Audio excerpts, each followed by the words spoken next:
Welcome again to my another short video. শরীরটা ভীষণ খারাপ, তাই হয়তো গলাটা এরকম লাগছে। আবারও কলেজ যাওয়ার সময় মা আমাকে এত কিছু রেডি করে দিয়েছিল, বলছে আমরা খাবো আর তুই খাবি না। কারণ আমার মাসিমণির বাড়ি যাওয়ার কথা ছিল, কারণ আমাদের বাড়ি থেকে কলেজের ডিস্টেন্স অনেকটা। তাই মা সকাল সকাল সমস্ত রান্না সেরে নিয়েছিল, আর আমি কলেজ পেখমরানিকে নিয়েই গেছিলাম। আর দিনটা কেমন একটা অদ্ভুত করেছিল। এই প্রচণ্ড জোরে বৃষ্টি চলে এলো, এই প্রচণ্ড রোদ্দুর।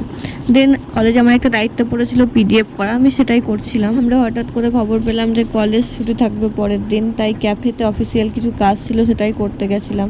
আমার রেগুলার ওয়্যার স্লিপারটা একটু খারাপ হয়ে গিয়েছিল, তাই জুতোর দোকানে গেছিলাম। যেহেতু নেক্সট দিন ছুটি থাকবে, তাই আর মাসিমণির বাড়ি যাইনি, ডিরেক্ট বাড়ি ফিরলাম। আর সাঁইথিয়া নতুন ব্রিজের দৃশ্যটা এতটাই অপূর্ব লাগছিল, ক্লিপ না নিয়ে কি থাকা যায়।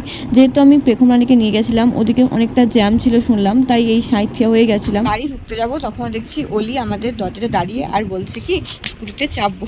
দেন ওকে একটু ঘুরিয়ে নিয়ে এলাম। আর এখানে আমার বোনও সাইকেল চালা শিখছিল এই রাস্তাতে, কারণ ওরা এখনও পারফেক্ট হয়ে ওঠেনি সাইকেল চালাটা, এখন জাস্ট শিখছে।